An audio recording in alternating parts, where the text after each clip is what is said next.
दिवसांपासून हा कृष्णा आंधळे पोलिसांशी आंधळी कोशिंबीर खेळतोय आणि याला शोधता शोधता आता पोलिसांच्या नाकात अक्षरशः दम आलाय.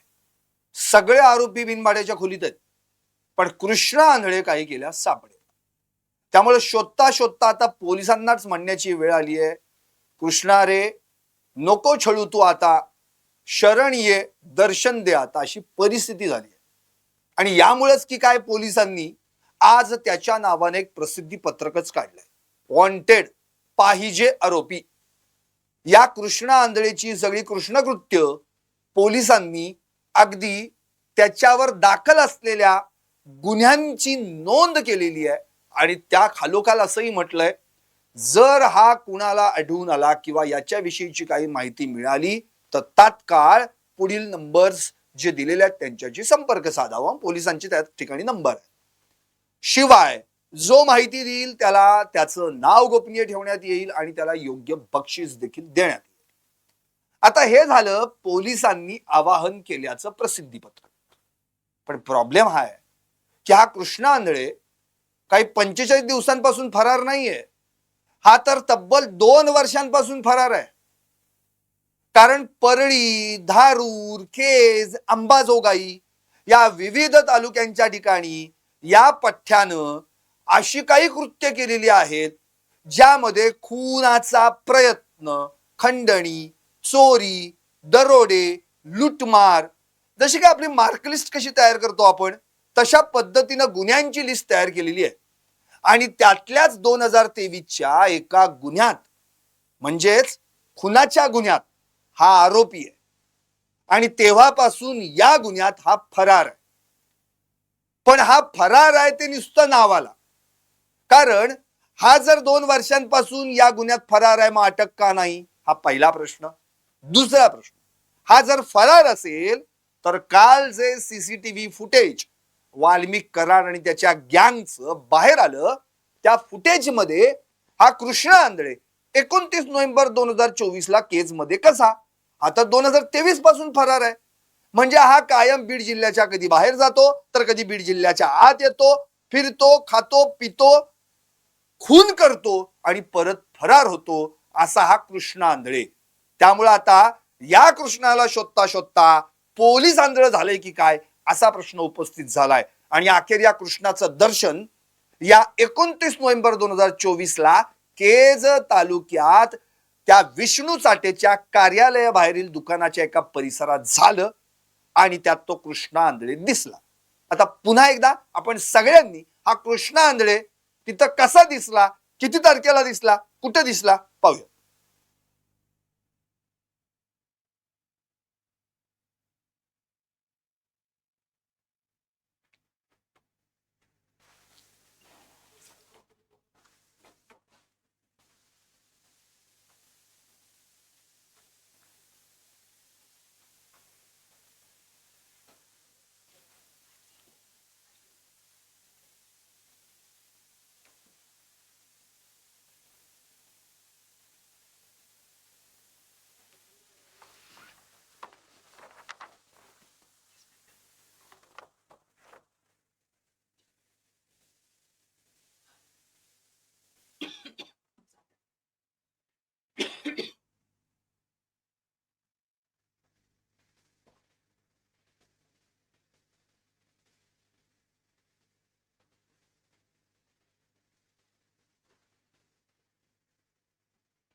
आता हा कृष्णा आंधळे याला आपण 29 नोव्हेंबर 2024 रोजी केज मध्ये पाहिलं.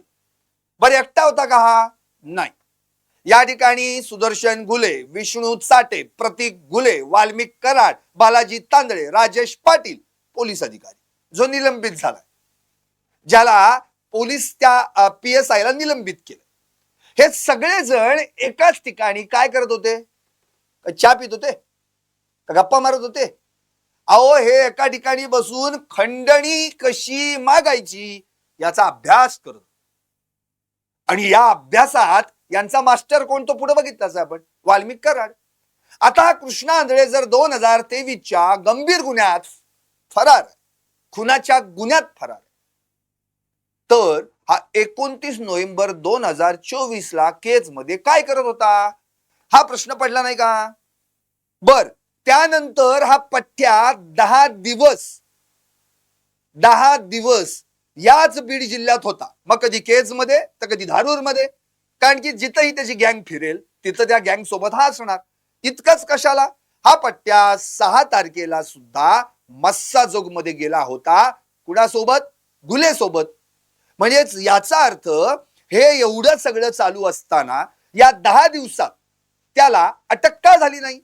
कारण प्रश्न असा आहे की 2023 ला हा जर फरार आहे, 2024 ला हा तुम्हाला दिसतोय, मग दिसतोय याचा अर्थ होतो त्याचा वावर तिथं आहे. म्हणजे 29 नोव्हेंबर 2024 ते 9 डिसेंबर 2024 या 10 दिवसांच्या कालावधीत या पठ्ठ्याला अटक झाली असती तर जी संतोष देशमुखांची हत्या झाली ती होता होता वाचली असती. कारण याला जर त्याच 10 दिवसांमध्ये आत घेतला असता तर याच्या तोंडातून 9 तारखेचा आणि 6 तारखेचा हा सगळा घटनाक्रम उघडकीस झाला असता. कारण 29 ला जर तू दिसतोयस, जर तुला पुढच्या 10 दिवसात अटक झाली असती तर निश्चितपणे 6 तारखेला मस्साजोगला जाऊन तुम्ही काय करणार आहात हे सगळं समोर आलं असतं. इतकंच नव्हे तर 29 ला त्या ठिकाणी बसून कराड, चाटे, गुले एवढे सगळे जण काय करत होते आणि तू तिथं काय गोट्या खेळत होता याची पण उत्तरं मिळाली असती. आणि त्याच वेळी कृष्णा आंधळेकडून या सगळ्या पुढच्या घटनांची चौकशी झाल्यानंतर सगळ्या तपासात भाग उघड झाला असता आणि संतोष देशमुख आज जिवंत असते. हे फेल्युअर कोणाचं आहे? हे फेल्युअर आहे तिथल्या पोलिसांचं, केज मधल्या पोलिसांचं. 2023 चा फरार आरोपी त्याला अटक करायची सोडून तो बोंबलत मोकाट बाहेर फिरतोय आणि केज मध्ये येतोय, तरी तुम्ही त्याला 10 दिवसात त्या केज मध्ये त्याला अटक करू शकत नाही. याचा अर्थ उंदराला मांजर साक्ष, बाकी काही नाही. तुम्ही त्याचं समर्थन करायचं, त्यांनी तुमचं समर्थन करायचं, एवढ्यातच तुम्ही सगळे अडकलेला आहात. कारण की त्यात कसे पोलीस इन्व्हॉल्व्ह आहेत हे राजेश पाटील याच्यातून दिसूनच येतंय. हा पट्ट्या आहेच यांच्या सगळ्यांच्या दिमतीला. PSI ज्याचं निलंबन केलं, मी तर म्हणतो त्याला पहिले आत घ्या, म्हणजे 29 तारखेला काय तिथं शिजलं ना हे लगेच कळेल. कारण की त्या वाल्मिकारांनी फक्त धमक्या द्यायच्या, हातपाय तोडा, याला मारा, त्याला घाला, की तुम्ही फक्त जायचं यांनी आणि ते उद्योग करायचे. आणि पोलिसांनी काय करायचं, यांनी सगळं केलेलं सावरायचं. अहो या कृष्णा आंधळेची परिस्थिती काय माहितीये का? हा फक्त म्हणजे घरची परिस्थिती बेताची एकदम, काय मोजता येईल एवढी शेती, पण यांच्याकडे एवढा थाट माट रुबाब आला कुठून? आणि या कृष्णा आंधळे हाय कोण? 30 वर्षाचा, नोंद केली प्रसिद्धी पत्रकात, नोंद आहे 30 वर्षाचा. हाय कोण हा? गुन्हे कधीपासून आहेत? 9 वर्षांपासून गुन्हे दाखल आहेत.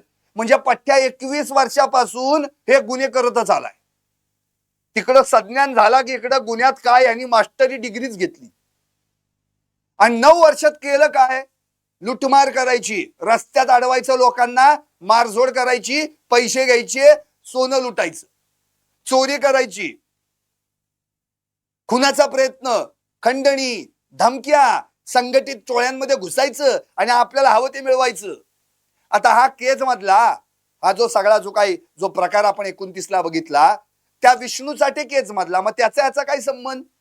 अहो काय, शेवटी कुठल्या तरी पक्षाशी संबंधित, त्यात हा मुकादम, नावच मुकादम. मग त्यांनी दम दिला की हा दुसऱ्याला जाऊन दम द्यायचा. आणि त्या चाट्यामुळे ह्याची ओळख झाली कराडशी, आणि ऑलरेडी ही गँग आहेच आधी. मग आले सगळे एकत्र आणि केला उद्योग. हा आंधळे केज मध्ये सगळ्यांच्या डोळ्यांना दिसत होता, कुणी आंधळं नव्हतं. हा तिथंच होता. कितीतरी लोक, गावकरी याला बघत होते, बघत असतील. आता 29 नोव्हेंबरला जे तुम्ही आम्ही अख्ख्या महाराष्ट्राने बघितलं, त्या कृष्णा आंधळ्याला आजूबाजूच्या लोकांनी बघितलं नसेल का? बघितलं असेल, बरोबर. मग बघितलं असेल तर तुमचं काम काय होतं? जो ऑलरेडी खुनाच्या हत्येच्या खुनाच्या प्रयत्नात जो फरार होता त्याच्याविषयी तक्रार तुम्ही पोलिसांना द्यायला पाहिजे की नाही. पण तिथं गेल्यावर पोलिसांनी सुद्धा डोळ्यावर पट्टी बांधलेली, कोण कृष्ण आंधळे आम्ही नाही ओळखत, अशी परिस्थिती. की झालं ना, कुठल्या माणसाने सांगितलं ना कुठल्या पोलिसांनी तर काही सांगायचा संबंधच येत नाही, पोलिसच बोंबलत फिरतोय त्याच्याबरोबर. आता त्या राजेश पाटलाला माहित नाही का की हा 307च्या गुन्ह्यात आरोपी आहे म्हणून, हा फरार आहे म्हणून? नाही. अहो सगळे एकत्र आहेत संगनमतानी. म्हणजे त्या केज मध्ये धारूर मध्ये ह्याला पाहिलंय. याचं मूळ गावच, मूळ तालुकाच धारूर, त्यातला गाव मैंदवाडी आणि हा तिथला पट्ट्या. त्यामुळे आता तिथून त्यांनी जे सगळं सुरुवात केली आणि मग जो काय उकळायचा प्रयत्न केला आणि मग बघता बघता बघता ही टोळी तयार झाली, संघटित गुन्हेगारांची टोळी. मग जे सांगेल आपला म्होरक्या त्याप्रमाणे बोलत सुटायचं आणि करत सुटायचं, याच्या पलीकडे काय. या सगळ्यांची एकच भूमिका राहिलेली आहे, ह्याला लुबाड त्याला लुबाड, ह्याला संपव त्याला, याच्या पलीकडे काही केलं नाही. आणि याच कृष्णा आंधळेला तुम्ही त्या 10 दिवसात शोधून काढलं असतं तर हे सगळं पुढचं प्रकरणच घडलं नसतं. पण कुठल्याही आधीच्या गुन्ह्यात हे सगळे आरोपी असताना सुद्धा त्यावेळी यांना मोकाट सोडले, मोकाट. अहो त्या कृष्णा आंधळेवर केवळ पहिलाच गुन्हा दाखल आहे का हा? गेल्या 4 वर्षात 6 गंभीर गुन्हे दाखल आहेत. गेल्या 4 वर्षात 6, एकाच्यात अटक नाही त्याला. म्हणजे हा फरार 2 वर्षांपासून आहे. आपण आत्ताच म्हणतोय फक्त संतोष देशमुख यांच्या हत्या प्रकरणात 45 दिवस फरार, पण हा आता 2 वर्षांपासून फरार आहे. आणि ह्याची जर आपण हिस्ट्री बघितली ना तर हा एकटं राहणं पसंत करतो, कुटुंबासोबत हा जास्त राहिलेला नाही. तिथले गावकरी सांगतात कुटुंबासोबत राहिलाच नाही जास्त, एकटं राहतो हा. आणि आता का सापडत नाही, का नाकात दम आणल्या पोलिसांच्या यांनी, तर प्रश्नच नाही. याला फरार व्हायची, बाहेर राहायची सवय झालेली आहे. कुटुंबाची गरज नाही, कुणासोबत जायची गरज नाही, एकटाच फिरायचं बोंबलत. तुम्हाला आठवत असेल जेव्हा कृष्णा आंधळे, सुदर्शन सांगळे आणि तो सुदर्शन घुले हे तिघं काय कुठे गेले होते? गुजरातला. कशासाठी? गिरनार पर्वत, 11,000 पायऱ्या चढले. पैसे होते म्हणून बिंदास राहिले. पैसे संपले की कृष्णा आंधळेला यांनी खाली पाठवला, जा महाराष्ट्रात. महा काय म्हणणार, पट्ट्या मी पुण्यात जातो आणि पैसे घेऊन येतो. आता प्रश्न हा पडलेला आहे, ज्यांच्या मोबाईलवर, मोबाईल ऍपवरून, ऑनलाईन ऍपवरून पैशांचं ट्रान्झॅक्शन झालेलं आहे, फिनान्शियल ट्रान्झॅक्शन झालेलं आहे, ते कशाला बॉम्बलायला महाराष्ट्रात येतील आणि पुण्यात येतील? कशाला येतील ते? जे बाहेर फिरतात तेव्हा जर ट्रान्झॅक्शन झालंय त्यांच्या मोबाईलवर पैशांचं, तर ते कशाला येतील? तो कृष्णा आंधळे खाली आला, तो गिरनारला परत वरती चढलाच नाही, तो गेला पसार. शेवटी हे दोघं खाली उतरले आणि सापडले कुठं? पुण्यात. कसं शक्य आहे? आता हे सापडले का आणले गेले का बोलवले गेले? जसं या वाल्मिक कराडचं झालं अशी परिस्थिती झाली. 4 जानेवारीला तो घुलेही सापडला आणि तो सांगळेही सापडला. आज 18 दिवस झाले ते सापडून. त्यांची पोलीस कोठडी एक रिमांड पण झाली. म्हणजे ते बाहेरून आत गेले, आतून बाहेर आले, परत बाहेरून आत गेले, तरी देखील कृष्णा आंधळे जो बाहेर आहे तो बाहेरच, आत येईनाच. अहो 307 मध्ये येईना तर 302 मध्ये कधी यायचा असा प्रश्न पडलाय. इतके दिवस लागतात, 45 दिवस. अहो अजून 45 दिवसांनी काय होईल माहितीये ना? 90 दिवस होतात, ट्रायल होते पूर्ण एका याची आणि चार्जशीट दाखल व्हायची वेळ येते. नशीब हे सगळे मकोकात आहेत म्हणून. त्यामुळे ही जी कृष्णा आंधळेची जी सगळी हिस्ट्री आहे ना ती समजून घ्यायला पाहिजे आपण. हा काल परवाचा नाहीये, हा पक्का खिलाडी आहे. याला शोधून काढायचंय. मग आता कुठेतरी पोलिसांना वाटलं, आधी पण काढलं होतं यांच्या नावावर बक्षीस जाहीर केलं होतं, आपल्याला आठवत असेल. त्यालाच आता जवळजवळ महिना झाला, आरोपी सापडे ना तेव्हा सुद्धा. ते झाल्यानंतर तो घुले सापडला, सांगळे सापडला, पण अजून हा फरारच. म्हणजे 2 वर्षांपासून जो आरोपी फरार आहे तो फरार झाला, मग फरार असूनही आला, खून केला आणि परत फरार झाला. एवढं सोपं आहे? मग तुम्ही त्याला चार्जशीटवर घेणार कसं? आणि तो जो म्हणला मी फरारच होतो तर मी बीडमध्ये नव्हतो तर करायचं काय? अहो काय चेष्टा चालवली काय? मी प्रश्न हा पडतोय की नेमकं तुम्ही करताय काय? या कृष्णा आंधळेला शोधून शोधून थकली सीआयडी, एसआयटी. शेवटी प्रसिद्धी पत्रक जाहीर केलं त्यांनी. अंजली दामनिया म्हणालेत ना, त्या वाल्मिक कराडवर कुठलाही गुन्हा आधी बघितला, एक चौकशी केली, या गुन्ह्याचं काय काय नाही, दोषमुक्त, दोषमुक्त. कसं काय? सगळे आहेत ते तसेच आहेत, याचं काय? नाही, पुराव्या अभावी दोषीमुक्त. ही कुठली पद्धत आहे? अरे दोषमुक्त करायचे काय, शिक्षा द्यायची न्यायालय ठरवल ना, तुम्हीच कसं काय आधी ठरवता? म्हणजे चार्जशीट दाखल करतानाच वाल्मिक कराडला त्यातून बाहेर काढायचा, बाकीची सगळी आत पाठवायची, थोड्या दिवसांनी जामिनावर परत बाहेर काढायची, की परत खेळ सुरू. अहो असे कृष्ण आंधळे जर बाहेर बोंबलत फिरत राहिले ना, आणि काय त्याला सवयच आहे फरार होऊन फिरायची, सवय झाली त्याला, हे दिसतंय, त्याला काही प्रॉब्लेमच नाहीये. आणखी बाहेर कसं राहायचं याच्यात त्याची मास्टरी झालेली आहे. जो 2 वर्ष येऊन जाऊन करतोय बीडमध्ये, केजमध्ये राहतोय. अहो बीड म्हणजे परळी, अंबाजोगाई, केज, धारूर, सगळ्या ठिकाणी गुन्हे आहेत त्याच्यावर, 9 गंभीर गुन्हे. मग एवढा सगळा हिस्ट्री सीटर सराईत गुन्हेगार, यांच्यावर कधीच मकोका लागायला पाहिजे होते. पालकमंत्री धनंजय मुंडे होते, पालकमंत्री स्वतः पंकजा मुंडे होत्या. मला परत एकदा बीडचं पालकमंत्रीपद मिळालं असतं तर आनंद झाला असता. कशाला सांगताय? आनंद कुणाला झाला नाही कळलंय आता. खरं म्हणजे गुन्हेगारांनाच आनंद झाला नसेल, पण सगळ्यात मोठा प्रश्न आहे की बीडकरांना आनंद नक्कीच झाला असेल. कारण की जिथं दादा घेणार पालकमंत्रीपद, तिथं सगळ्यांची हवा टाईट झाली. आणि त्याचं उदाहरण काल मध्यरात्री बघायला मिळालं. 1:30 वाजता दादा बीडमध्ये कलेक्टर ऑफिसमध्ये दादांसमोर 9,000 सह्या केल्या, 2,000 वाळू तस्कर माफियांच्या विरोधात नोटीसा काढल्या. कधी होणार आहे सगळं? आता दादांनी स्वतःसारखं सरळ करावं. एक संधी दिलेली आहे शोधण्याची, शोधून काढण्याची. आता शोधलाय ना, आत घ्या, त्याच्यापुढे काही करू नका. कारण की अशी बरीच जण आहेत बीडमध्ये, प्रत्येक जण कोण ना कोणतरी काहीतरी उद्योग करतोच आहे. अजून बरंच काय काय, अजून राख उठलेलीच नाही फुपाट्यातून, तिथं अजून बाहेर काढायची. राख माफिया वेगळेच आहेत. काय त्या वाल्मिक कराडची संपत्ती ऐकून डोळे पांढरे झाले. परवाच प्रसारमाध्यमांमध्ये बातमी ऐकली काल, 96 लाख जर तो वार्षिक इन्कम टॅक्स भरत असेल तर त्याची संपत्ती किती? मी 2.5-3 कोटी तर वर्षाचं उत्पन्न असेल त्याचं. कुठं फ्लॅट नाहीत. त्याच्या बायका दोन्ही तर मालामाल. एका बायकोच्या नावावर 4.25 कोटी, दुसऱ्या बायकोच्या नावावर 17.5 कोटी.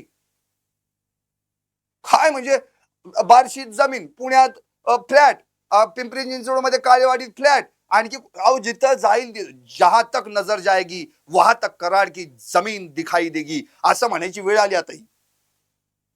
अशा लाटून लुबाडून याचे त्याचे पैसे कुठनं पैसे? 2.5-3 हजार कोटींची प्रॉपर्टी या वाल्मिक कराडची. कुठून आले एवढे सगळे? याच्या बायका 18-18 कोटींच्या मालकीण, ज्योती जाधव, मंजिली कराड. काय कुठं आपण हा एवढा सगळा पैसा करणार काय तुम्ही ठेवून? आणि कुठं करणार आहात? आणि कुणाच्या नावावरचा लुबाडलात तुम्ही? सुख मिळणार आहे का तुम्हाला? आज एवढी मोठी प्रॉपर्टी आहे, वाल्मिक कराड कुठं आहे? बीडच्या बिनभाड्याच्या खोलीत ना. किती? 10x10. अहो बघा तुमचं त्याचा अवतार बघा. पूर्वी कसा होता? गमछा, काय केस स्टाईल, एकदम क्लीन शेव. आता कुठं वाढली अक्षरशः दाढीची, केस पिंजरलेले, पांढरी दाढी, विस्कटलेले केस आणि कोर्टात केस, अशी परिस्थिती आहे. मग अशा परिस्थितीत एवढं सगळं कमवून मिळालं काय बाबा तुला?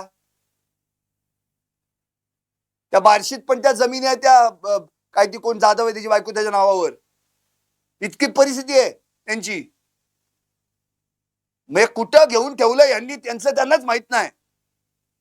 आणि अशा सगळ्यांचा हा मोरक्या, हा कृष्ण आंधळे 29 तारखेला 29 नोव्हेंबरला म्हणजे संतोष देशमुख यांचा खून होण्याच्या आधी 10 दिवस या वाल्मिक कराड बरोबर दिसतोय, जो 1 वर्ष आधी त्याच्यापासून फरार आहे. म्हणजे याला कुणाचा अभय आहे? कोण आहे त्यांच्या माग? किती मोठे वरदस्त असतील? किती यांची पोच असेल? म्हणजे तुम्ही गुन्हे दाखल करता, फक्त पोलीस स्टेशनला यांच्या नावावर फक्त गुन्हे दाखल होतात, पुढे काही होत नाही, ना अटक होत नाही, ना शिक्षा होत नाही. बहुतेक यांना गुन्हे दाखल करताना सुद्धा बोलवून घेतलं असेल, बाबा गुन्हा दाखल करतोय थोडा लक्ष असू द्या. अरे काय अशी परिस्थिती झाली, पोलीसच चोरांच्या मागे फिरतायत, त्यांना पकडण्यासाठी नाही, त्यांच्या सोबत फिरण्यासाठी. एवढी वाईट परिस्थिती. 2-2 अंगरक्षक होते या वाल्मिक कराडला. आज गाराडा आहे पोलिसांचा, पण कशासाठी? तुरुंगातून कोर्टात आणि कोर्टातून तुरुंगात नेण्यासाठी. कुठे गेले ते अंगरक्षक? कारण चौकशी, कारण बाहेर फिरत होते बोंबलत. महाकालेश्वर मंदिर काय करत होते तिथं? काय कपडे सांभाळायला गेले होते का तो नदीत आंघोळ करताना? अहो ह्या सगळ्यांचा जर विचार केला ना, ही संघटित गुन्हेगारी टोळी ही मोडून काढायला पाहिजे. अहो बोंबलतायत लोक, अरे ह्याचं किती बाहेर काढताय, याच्या वर कोण आहे बघाय, अगदा घ्यात, पण नाही, तिथपर्यंत हात पोचतच नाही, तिथपर्यंत जायची हिंमतच होत नाही. अहो सरकार कुणाला म्हणजे कुणाला धरून ठेवते त्याचं उत्तर कळणं झालं, अशी परिस्थिती आजची. या कृष्णा आंधळेचा सगळ्या काळा चिट्टा प्रत्येक प्रसार माध्यमांनी समोर आणला, पण कायम त्या कृष्णा आंधळे तो कुठं गेला याचा विचारच कधी केला नाही. सुदर्शन घुले सापडतो, सांगळे सापडतो, यांच्या बरोबर तो कृष्णा आंधळे बोंबलत फिरत होता आणि तो सापडत नाही, ही कुठली पद्धत?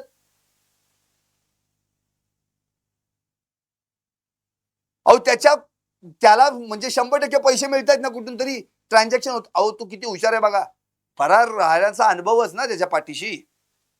त्यामुळे तो कुणालाही अशा नातेवाईकाला, अशा माणसाला फोनच करत नाही, कॉन्टॅक्टच करत नाही, जेणेकरून तो पोलिसांच्या तावडीत सापडेल. एवढा परफेक्ट तो त्यातली मास्टर मिळवली त्यांनी, कसं फरार राहायचं. यांनी तर काय काय प्रकार केले गुलेबिलेनी, पार अगदी लुक बिक बदलून, मिशी बिशी काढून. प्रश्न हाच उरतो की हे पुण्याला कसे काय आले? बर ज्यांना ऑनलाईन ट्रान्झॅक्शन होतं ते कशाला महाराष्ट्रात येतील बाबा? बर आले ते आले पुण्यात. जेव्हा वाल्मिक कराड पुण्यात शरण आला ना, तेव्हाच सगळ्या माध्यमांना एक शंका आली, काय की वाल्मिक कराडचं पुण्याशी कनेक्शन काय आहे? आणि नंतर जसजसं तपासात पुढे आलं तसं कळलं की वाल्मिक कराड पक्का पुणेकर झालाय.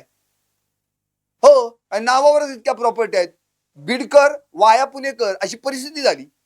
मी नेहमी एक वाक्य म्हणत असतो, पुणेकरांची पुण्यात जेवढी संपत्ती नसेल तेवढी या बिडकरची या पुण्यात संपत्ती आहे. आणि खरंच आहे, बघा किती प्रॉपर्टी आहे, बघा मोजून. अमेनोरा काय, खराडीतलं काय, हडपसरचं ते अमेनोरा, आणखी काय, काळेवाडी, पिंपरी चिंचवड, काय काय आहे. एफसी फर्ग्युसन कॉलेज समोर बिल्डिंग मध्ये 7 गाळे व्यापारी, मोक्याच्या ठिकाणी. कुठून आले एवढे पैसे? ती पहिली पत्नी काय म्हणते, मंजिरी कराड, नाही नाही तो काय कर भरला त्याची नोटीस आहे, लोन काढून आम्ही घेतलंय सगळं. एवढं लोन तुम्हाला बँका देतीच कुठून? तुमच्याकडे असं काय आहे की तुम्हाला एवढे बँका एवढे लोन देतात? तुमच्याकडे आहे काय, असं उत्पन्न काय आहे तुमच्याकडे? का तुमच्या शाळा आहेत, का तुमच्या संस्था आहेत, का तुमच्या डेअरी आहेत, का तुमचे बिझनेस आहेत, काय आहे काय तुमच्या? असली टुकार गँग घेऊन फिरवायची, कुठली तरी धनाटकी गाठ, साधी मोठमोठी माणसं गाठायची, लुबाडायचं, पैसे घ्यायचे, नाही पुढं. हा सगळा एक्स्टॉर्शन मनी आहे, अक्षरशः याच्यातून बाहेर काढलेला, लुबाडून पैसा काढलाय ना प्रकरण काल बाहेर. महादेव मुंडेचं, सुरेश धस यांनी दुसरा बॉम्ब टाकलाय परत. साधा दूधवाला दूध वाटत होता, मध्येच गाठला, त्याला कार्यक्रम केला यांनी. त्याचं ते पोरग बोंबलत फिरतात, तेच आरोपी त्याच्याच पोराबरोबर बोंबलत फिरतात त्या वाल्मिक कराडच्या, ते सुशील कराड. त्याच्यावर पण गुन्हे वेगळे, त्याच्याबद्दलच्या तक्रारी वेगळ्या. अरे काय म्हणजे तुम्ही ठरवलंय काय सगळ्यांनी? बीडचं करायचंय तरी काय? 2 वर्षांपासून हा फरार आहे, तरी अख्खी पोलीस यंत्रणा अबगार आहे. काय कुणाला घेणं देणं नाही. फरार आरोपी येतो, खून करून जातो, ही कुठली पद्धत आहे? त्या आधीच्या गुन्ह्यात त्याला अटक नाही तोपर्यंत दुसरा गुन्हा करून पण गेला तो. या सगळ्या गोष्टींचा जर आपण विचार केला तर 100% आता एकच पर्याय उरतो याला, काहीही करून आता या एकाच दृष्टीचा विचार केला पाहिजे की या कृष्णा आंधळेला पहिल्यांदा आत घेतला पाहिजे. तोपर्यंत ही कडी पूर्ण होणार नाही. त्याच्याकडे बरेच सोर्सेस आहेत. वाल्मिक करायला न्यायालयीन कोठडी.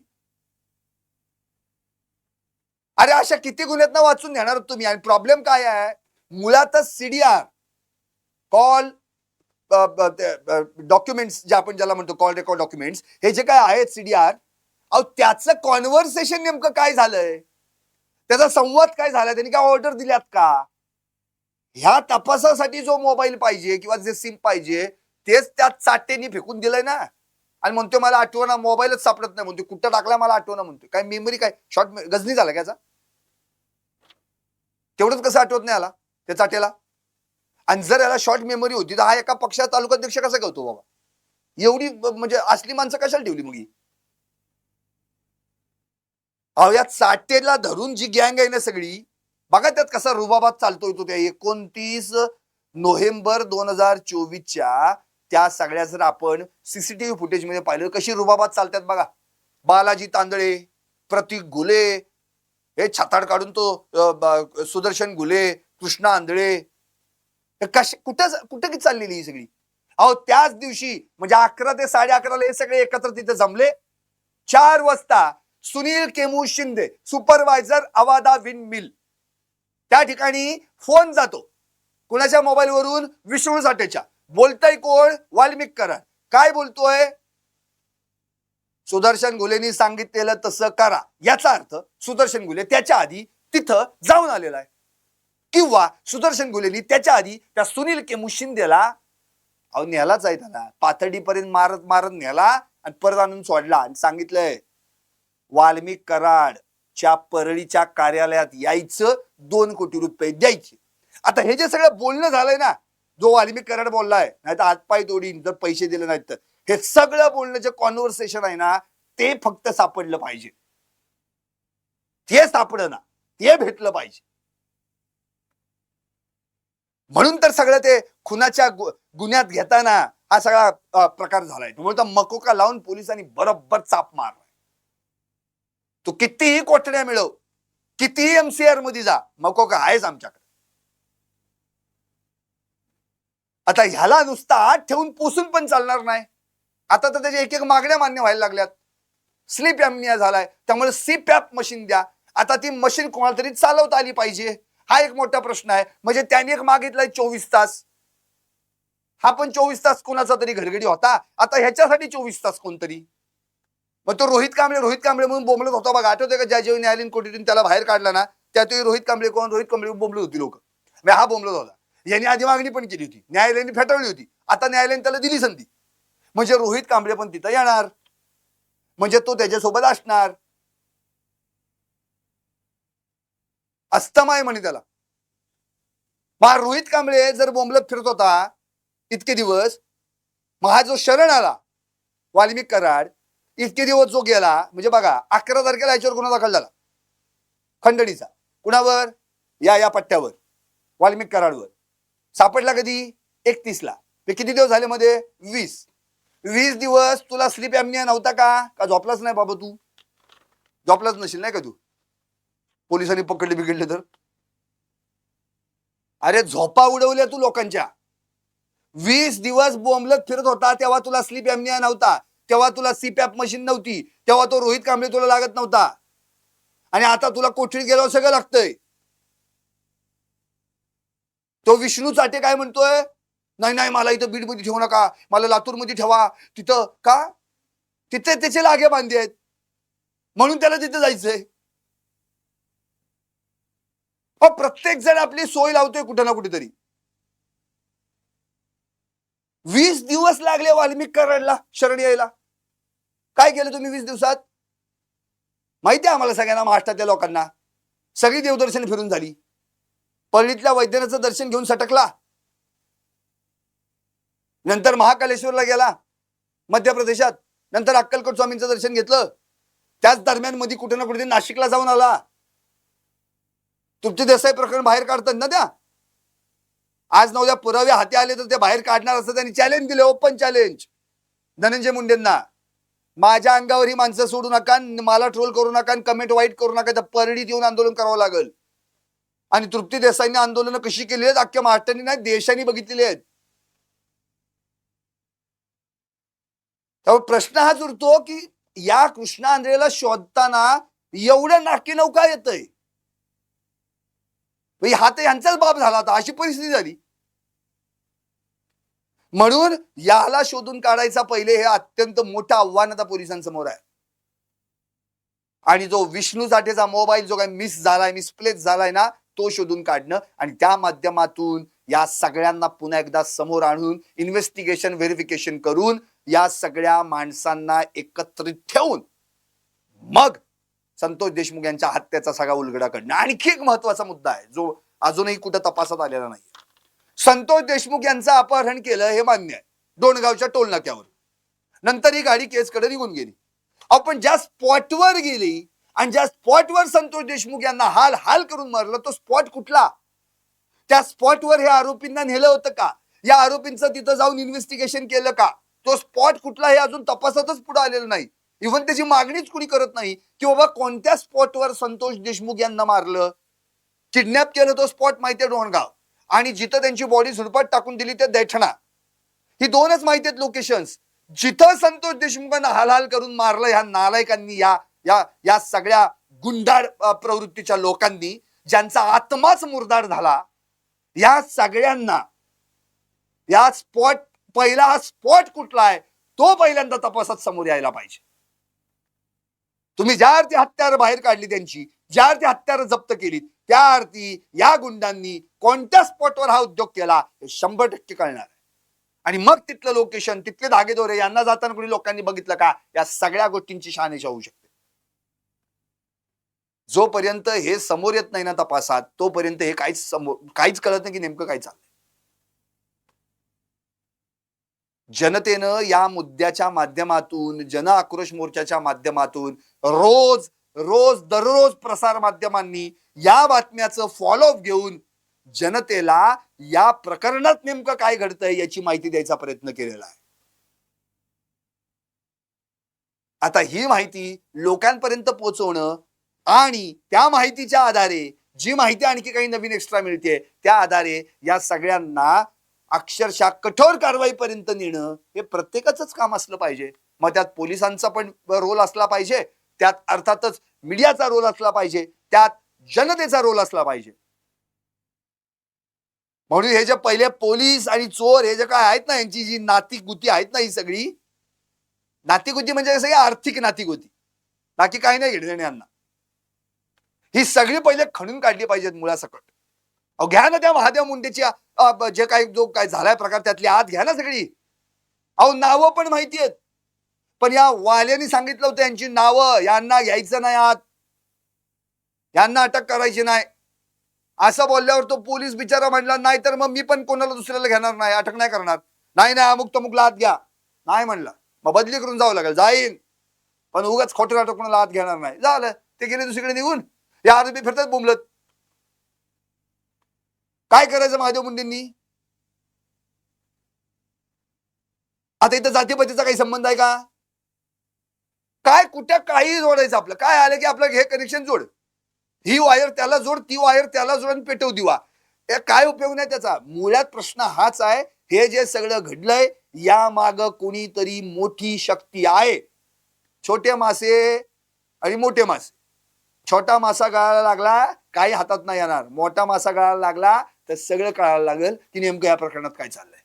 आता या प्रकरणातला छोटा मासा जो अजूनही हाताला नाही आला तो म्हणजे कृष्णा आंधळे आहे, जो 2 वर्षांपासून फरार आहे.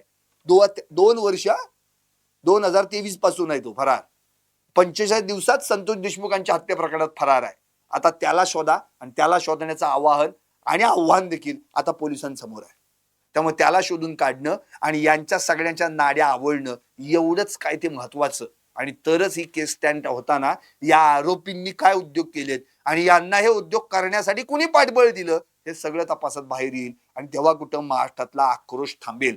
पब्लिक आउटक्राय जेव्हा होतो ना तेव्हा समजायचं जनता सरकारला वठणीवर आणण्यासाठी कायम तयारीत आहे. सरकारनं देखील याच अँगलने विचार करावा.